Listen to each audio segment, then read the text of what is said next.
Hai, assalamualaikum teman-teman, apa kabar? Kali ini kita kedatangan lensa TT Artisan 50 mm tilt f1.4 dari Denka Pratama Indonesia. Seperti apa lensa yang satu ini? Simak video ini sampai habis.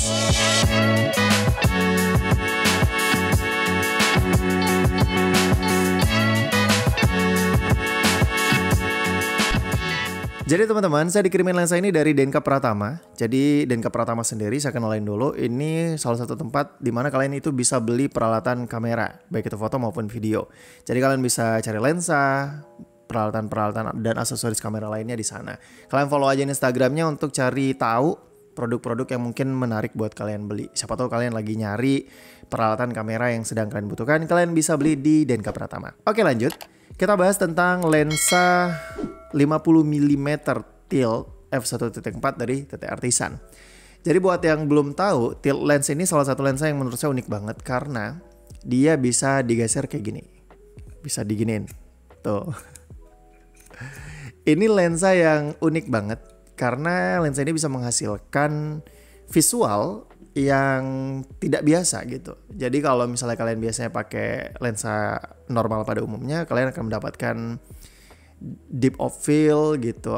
Kalian bisa mendapatkan fokus itu yang normal, tapi dengan lensa tilt ini kalian bisa memanipulasi titik fokus kalian gitu. Jadi ini tuh lensa yang menghasilkan gambar seperti kalau kalian tahu teknik freelancing.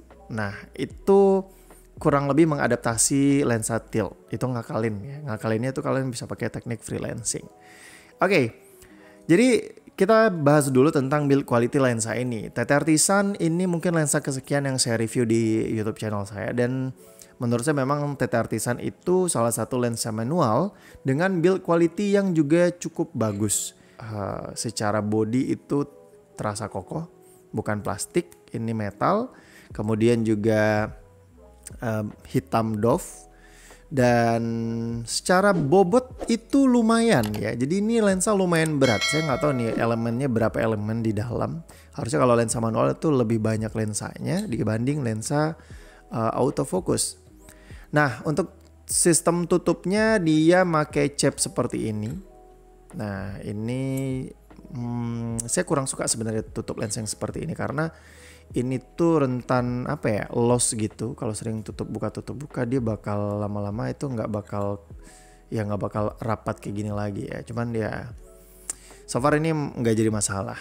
Nah, berikutnya yang kita bahas adalah dari aperture-nya atau bukaannya, dia sistem less click. Jadi nggak ada bunyi klik ketika kalian itu geser aperture-nya. Di sini kan bukaan terbesarnya di f1.4, terus bukaan terkecilnya di 16. Terus juga kalau dari ring fokusnya juga terasa cukup ringan. Untuk saya sih ini normal-normal aja. Ya sejauh ini saya suka yang tipikal kayak gini, jadi nggak terlalu berat banget. Karena ada beberapa lensa manual itu yang memang sistem ring fokusnya lumayan berat, jadi agak berasa gitu buat muternya. Tapi itu juga ada nilai plusnya karena kita bisa geser-geser fokusnya itu lebih presisi ya.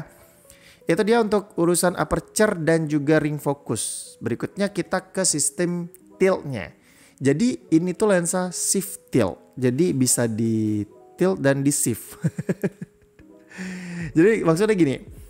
Tiltnya itu kalian bisa di sini tuh ada kayak kunciannya, ada locknya. Jadi kita longgarin dulu locknya kayak gini, terus nanti dia bakal bisa kita geser kayak gini.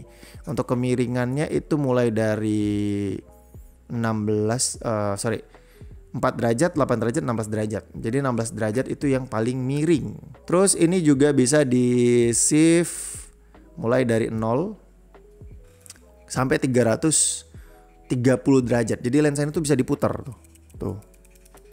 Pengaplikasiannya di kamera seperti apa? Kita coba pasang dulu ke kamera, dan kebetulan ini itu lensa yang mountnya Sony A. Jadi ini untuk Sony yang A6000 series bisa pakai, full frame juga bisa pakai. Tapi ini peruntukannya buat lensa full frame, jadi nggak usah khawatir. Ini nggak bakal vignette kalau misalnya dipakai di di kamera full frame Sony kalian.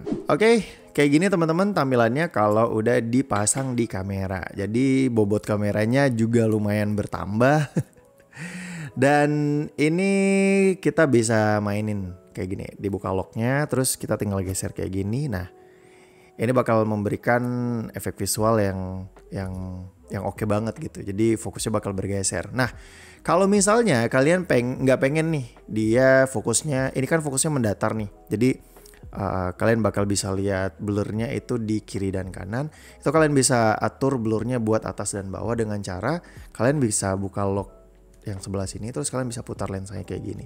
Nah, ketika posisinya di kayak gini, ini blurnya itu kan jadi atas bawah dengan posisi horizontal ya. Tapi kalau kalian misalnya vertikal kayak gini motretnya, ini bakal posisi blurnya bakal di kiri dan kanan. Kalau kalian mau atas bawah ya udah kalian tinggal geser lagi, tinggal buka lagi locknya, terus tinggal kalian geser lagi kayak gini, gitu. Jadi kalian bisa menyesuaikan di mana titik fokusnya ingin kalian letakkan. Nah, itu salah satu keunggulan dari lensa tilt shift ini. Kita bisa memilih di mana kita pengen memfokuskan lensa ini. Ini tuh secara visual unik banget, dan lensa ini tuh juga bisa dipakai untuk pemotretan arsitektur juga gitu. Jadi bisa terlihat ya lebih apa ya, kayak gambarnya tuh jauh lebih kecil aja. Untuk beberapa samplingnya saya bakal tampilin di footage yang berikut ini.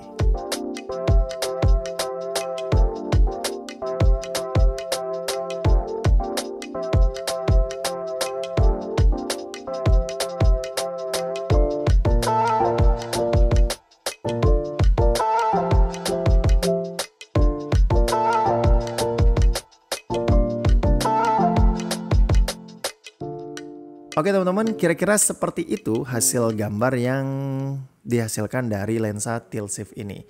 Kemarin saya sempat bawa ke wedding, jadi beberapa referensi fotonya juga dari foto wedding pada saat saya kerja.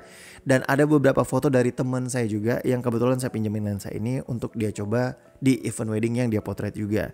Hasilnya menurut saya ini lensa oke banget, unik banget. Kita bisa dapat visual yang nggak biasa gitu. Jadi kalau kalian pengen explore, ini lensa yang cocok banget buat kalian pakai. Dan buat kalian tertarik sama lensa ini, kalian bisa beli lensa ini di Denka Pratama ID. Itu udah tersedia ya untuk Sony E-mount. Dan lensa ini juga nggak cuman untuk Sony E-mount. Kalau kalian cek di websitenya, itu dia cukup lengkap. Mulai dari Leica, Fujifilm, kemudian Nikon, Canon juga ada. Kalian bisa langsung cek ke Denka Pratama, tanyain apakah stoknya ada untuk mounting-mounting kamera-kamera yang tadi saya sebutin. Oke, segitu aja teman-teman. Sepertinya review kita. Ini bukan review juga sih, lebih kayak user experience ya. Ini pengalaman saya pakai lensa ini. Ini lensa yang menurut saya menarik banget. Secara fokus juga oke banget. Build quality oke. Tone-nya juga menarik ya. Walaupun sebenarnya di f1.4-nya tingkat ketajamannya agak sedikit kurang menurut saya. Tapi itu nggak jadi masalah karena kita bisa mainin tilt shift-nya. Tapi di aperture f1.8 2 itu udah oke banget, udah sharp banget. Jadi kalian bisa mainin aja nanti di bukaan-bukaan yang di 1.8 atau di 2, itu menurut saya juga udah cukup banget. Apalagi focal length-nya 50 mili itu juga salah satu focal length yang menurut saya cukup untuk kita bisa main portrait, bisa main landscape juga. Jadi kita bisa lebih explore lagi. Ya, segitu aja teman-teman video kali ini. Semoga membantu referensi kalian dan sampai ketemu di video selanjutnya. Saya Nika Nugraha, saya wassalam dan sampai jumpa.